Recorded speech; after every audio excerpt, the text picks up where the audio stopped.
ಎಲ್ರಿಗೂ ನಮಸ್ಕಾರ. ಎಷ್ಟೋ ಜನ ಪೋಷಕರು ನನಗೆ ಫೋನ್ ಮಾಡಿಬಿಟ್ಟು ನನ್ನ ಮಗ ಓದ್ತಾ ಇಲ್ಲ, ನನ್ನ ಮಗ ಹೇಳಿದ ಮಾತು ಕೇಳ್ತಾ ಇಲ್ಲ, ಸೊ ಏನು ಓದಿದ್ರು ನೆನಪಿರಲ್ಲ, ಈ ರೀತಿ ವಿಷಯಗಳನ್ನು ನೀವು ಹೇಳ್ತೀರಾ. ಆದರೆ ಒಂದು ವಿಷಯ ನೀವು ಅರ್ಥ ಮಾಡ್ಕೊಳ್ಬೇಕು, ನೀವೇನು ಕೇಳ್ತೀರೋ ಅದಕ್ಕೆ ಡೈರೆಕ್ಟಾಗಿ ನಿಮ್ಮ ಮಗುವಿನ ಡೀಟೇಲ್ಸ್ ಗೊತ್ತಿಲ್ಲದೆ ಆ ಮಗು ಹತ್ರ ಮಾತಾಡದೆ ವಿಷಯ ಏನು ಅಂತ ಅರ್ಥ ಮಾಡ್ಕೊಳ್ಳದೆ ನಾನು ಸೊಲ್ಯೂಷನನ್ನು ಕೊಡೋದಕ್ಕೆ ಆಗೋದಿಲ್ಲ. ಸೊ ಯಾರೇ ನನ್ನನ್ನು ಸಂಪರ್ಕಿಸಬೇಕು ಅಂತ ಹೇಳಿದ್ರೆ ಖಂಡಿತ ನೀವು ವಾಟ್ಸಪ್ಪಲ್ಲಿ ನೀವು ಏನು ಡೀಟೇಲ್ಸನ್ನು ಇರುತ್ತೆ ಅದನ್ನು ಕಳಿಸಿದ್ರೆ ನನಗೆ ಸಮಯ ಆದಾಗ ನಾನು ನಿಮಗೆ ಖಂಡಿತ ಅದನ್ನು ವಾಪಸ್ ಕಳಿಸ್ತೀನಿ. ಯಾಕಂದರೆ ಎಷ್ಟೋ ಮಕ್ಕಳಿಗೆ ನೀಡ್ ಇರಬಹುದು, ಆದರೆ ನನಗೆ ನೀವು ಕಾಲ್ ಮಾಡಿದಾಗ ನಾನು ಯಾವುದೋ ಕ್ಲಾಸಲ್ಲಿರ್ಬೋದು, ಮೀಟಿಂಗಲ್ಲಿರ್ಬೋದು, ಯಾವುದೋ ಶೂಟಿಂಗ್ ಇರುವಾಗ ರಿಸೀವ್ ಮಾಡೋದಕ್ಕೆ ಆಗೋದೇ ಇಲ್ಲ.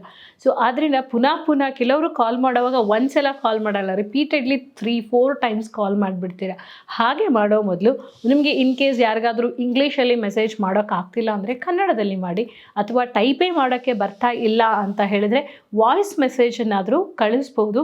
ಆದ್ದರಿಂದ ನಾನು ಅಂಥವರಿಗೆ ಖಂಡಿತ ನಾನು ರಿಪ್ಲೈ ಮಾಡ್ತೀನಿ. ಯಾಕೆ ಇದನ್ನೆಲ್ಲ ಹೇಳ್ತಿದ್ದೀವಿ ಅಂದರೆ, ಯಾವುದೋ ಒಂದು ಮಗುವಿಗೆ ನೀಡ್ ಇರುವಾಗ ಅದನ್ನು ನಾವು ಅಡ್ರೆಸ್ ಮಾಡಿದ್ರೆ ಅವರ ಪರ್ಫಾರ್ಮೆನ್ಸಲ್ಲಿ ಕೂಡ ತುಂಬಾ ಚೆನ್ನಾಗಾಗತ್ತೆ. ಇತ್ತೀಚೆಗೆ ನಾನು ಅಂದರೆ ಈಗ ಯಾರ್ಯಾರು ಕಾಲ್ ಮಾಡ್ತೀರಾ ಅದರಲ್ಲಿ ಕೆಲವರು ಜಸ್ಟ್ ಆ ಮೂಮೆಂಟಿಗೆ ಸೊಲ್ಯೂಷನ್ ಬೇಕು ಅಂತ, ಅಂದರೆ ಅದರ ಹಿಂದಿರುವ ಎಫರ್ಟ್ ಬೇಕಿಲ್ಲ. ಅಂದರೆ ಏನು ಕ್ವೆಶನ್ ಏನಾದರೂ ಕೇಳ್ತಾರೆ, ನನ್ನ ಮಗನಿಗೆ ಈಗ ಓದಿರೋದು ಏನು ನೆನಪೇ ಇರಲ್ಲ ಮೇಡಮ್, ಏನು ಮಾಡಲಿ? ನನ್ನಲ್ಲಿ ಏನಂದರೆ ಚೆನ್ನಾಗಿ ಪ್ರಾಕ್ಟೀಸ್ ಮಾಡಿ ಅಂತ ಹೇಳ್ಬಿಡ್ಬೋದೇ ಬಿಟ್ಟರೆ ಅದಕ್ಕಿಂತ ಜಾಸ್ತಿ ನಾನು ಹೇಳೋದಕ್ಕಾಗಲ್ಲ. ಆದರೆ ಯಾಕೆ ನೆನಪಿರಲ್ಲ ಅದನ್ನು ಅನಾಲಿಸಿಸ್ ಮಾಡೋದಕ್ಕೆ ಸಾಧಾರಣ 8-10 ಸೆಷನ್ಸ್ಗಳು ನಮಗೆ ಬೇಕಾಗುತ್ತೆ.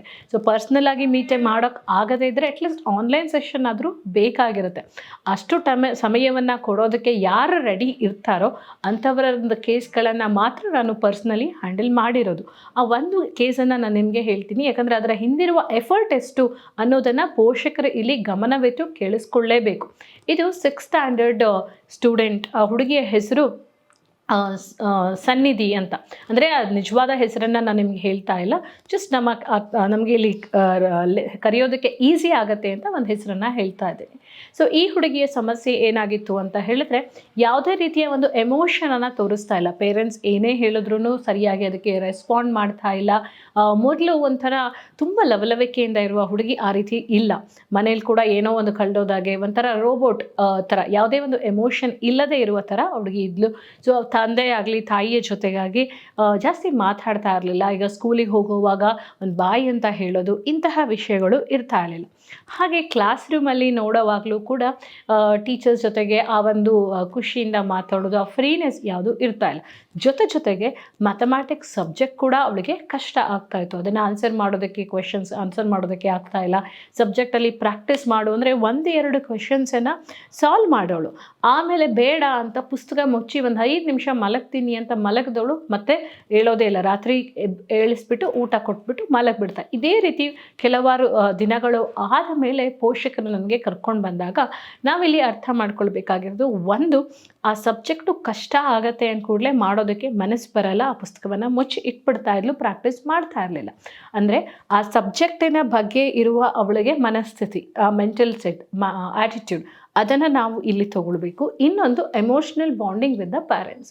ಸೊ ಎರಡೂ ಆ್ಯಂಗಲಲ್ಲಿ ನಾವು ಆ ಕೇಸನ್ನು ಪ್ರೋಬ್ ಮಾಡಿ ಆದಮೇಲೆ ನಮಗೆ ಅದನ್ನು ಸಾಲ್ವ್ ಮಾಡೋದಕ್ಕೆ ಸಾಧ್ಯ ಆಯಿತು. ಹೇಗೆ ಅಂತ ಹೇಳಿದರೆ, ಪೇರೆಂಟ್ಸಿಗೆ ಎಷ್ಟೋ ಜನ ಏನು ಮಾಡ್ತಾರೆ, ಅಯ್ಯೋ ನೀನು ಓದ್ತಾ ಇಲ್ಲ, ನೀನು ಮಾಡ್ತಾ ಇಲ್ಲ ಅಂತ ಬೈಯೋದು. ಒಂದು ಚಿಕ್ಕ ವ್ಯತ್ಯಾಸಗಳು ಆದಾಗ ಅದಕ್ಕೆ ಸಡನ್ನಾಗಿ ರಿಯಾಕ್ಟ್ ಆಗಿಬಿಡೋದು, ಈ ರೀತಿ ಮಾಡಬಾರ್ದಾಗುತ್ತೆ. ಈ ಮಗುವಿನ ಆ್ಯಂಗಲಿಂದ ನೀವು ಯೋಚನೆ ಮಾಡಿದ್ರೆ 6th ಸ್ಟ್ಯಾಂಡರ್ಡ್ ಹುಡುಗಿ, ಏನು ಅವ್ರಿಗೆ ಮೆಚ್ಯೂರ್ ಆಗುವ ಟೈಮ್ ಇರುತ್ತೆ. ಸೊ ಆದ್ದರಿಂದ ಸೆಕ್ಸ್ ಹಾರ್ಮೋನ್ಗಳು ಅವರಲ್ಲಿ ಚೇಂಜ್ ಆಗಿರೋದ್ರಿಂದ ದೈಹಿಕ ಬದಲಾವಣೆಗಳು ಆಗುತ್ತೆ. ಅದನ್ನು ಅಕ್ಸೆಪ್ಟ್ ಮಾಡ್ಕೊಳ್ಳೋದಕ್ಕೆ ಮಕ್ಕಳಿಗೆ ಕಷ್ಟ ಆಗುತ್ತೆ. ನಂತರ ಮಗುವಾಗಿದ್ದು ಆ ಇನ್ನೋಸೆನ್ಸ್ ಇರುತ್ತೆ. ಈಗ ಸಡನ್ ಆಗಿ ಈ ಮೆನ್ಶುರೇಷನ್ ಶುರುವಾದಾಗಿಂದ, ಸೊ ಅವರಿಗೆ ಒಂದು ರೀತಿ ಮೆನ್ಸ್ಟ್ರೋಲ್ ಸೈಕಲ್ ಶುರುವಾದಾಗೆ ಏನು ಪ್ರಾಬ್ಲಮ್ ಆಗುತ್ತೆ ಅಂದರೆ, ಆ ಒಂದು ಸ್ಥಿತಿಯನ್ನು ಅಕ್ಸೆಪ್ಟ್ ಮಾಡ್ಕೊಳ್ಳೋದಕ್ಕೆ ಮಗುವಿಗೆ ಆಗದೇನೂ ಇರಬಹುದು.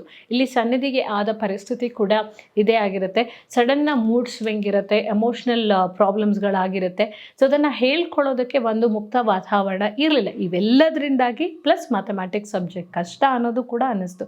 ಸೊ ಇಲ್ಲಿ ನಾವು ಹ್ಯಾಂಡಲ್ ಮಾಡುವಾಗ ಪೇರೆಂಟ್ಸಿನ ಇನ್ವಾಲ್ವ್ಮೆಂಟ್ ಇರುತ್ತೆ. ಎಷ್ಟೋ ಜನ ನಾವು ಮಕ್ಕಳದ್ದು ಪ್ರಾಬ್ಲಮ್ಮು ಅಂತ ಅಲ್ಲೇ ಬಿಟ್ಬಿಡ್ತಾರೆ. ಆದರೆ ಪೇರೆಂಟ್ಸ್ ಇಲ್ಲಿ ಕೂಡ ಸ್ಟೆಪ್ಸ್ಗಳನ್ನು ತಗೊಂಡಾಗ ಆ ಪ್ರಾಬ್ಲಮನ್ನು ಸಾಲ್ವ್ ಮಾಡೋದಕ್ಕೆ ಈಸಿ ಆಗುತ್ತೆ. ಇಲ್ಲಿ ಪೇರೆಂಟ್ಸ್ ಕ್ವಾಲಿಟಿ ಟೈಮನ್ನು ಸ್ಪೆಂಡ್ ಮಾಡೋದಕ್ಕೆ ಶುರು ಮಾಡಿದ್ರು. ಅವ್ರ ಜೊತೆ ಆಟ ಆಡೋದಿರ್ಬೋದು, ಅದೆಲ್ಲಕ್ಕಿಂತ ಮೇಯ್ನಾಗಿ ಕೂತ್ಕೊಂಡು ಜೊತೆಗೆ ಊಟ ಮಾಡೋದು, ಮಾಡೋ ಕೆಲಸದಲ್ಲಿ ಒಟ್ಟಿಗೆ ಸಮಯ ಸ್ಪಡೋದು.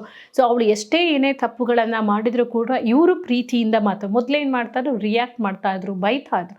ಸೊ ಅದನ್ನು ಕಡಿಮೆ ಮಾಡ್ತಾ ಇವ್ರು ಏನು ಮೊದಲು ಮಗುವಿನ ಥರ ಹೇಗೆ ಟ್ರೀಟ್ ಮಾಡ್ತಾಯಿದ್ರು ಸನ್ನಿಧಿಯನ್ನು, ಅದೇ ಥರ ಟ್ರೀಟ್ ಮಾಡೋದಕ್ಕೆ ಶುರು ಮಾಡಿದ್ರು. ಕ್ವಾಲಿಟಿ ಟೈಮ್ಸ್ ಅವಳ ಜೊತೆಗೆ ಹೋಗಿ ತಾಯಿ ಮಲಗೋದಕ್ಕೆ ಶುರು ಮಾಡಿದ್ರು.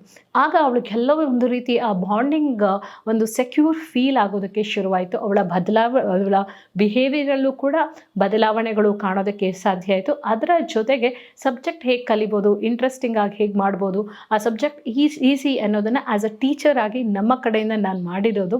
ಇವೆರಡೂ ಕಾಂಬಿನೇಷನ್ನಿಂದಾಗಿ ಅವಳಲ್ಲಿ ಬದಲಾವಣೆವಾಯಿತು.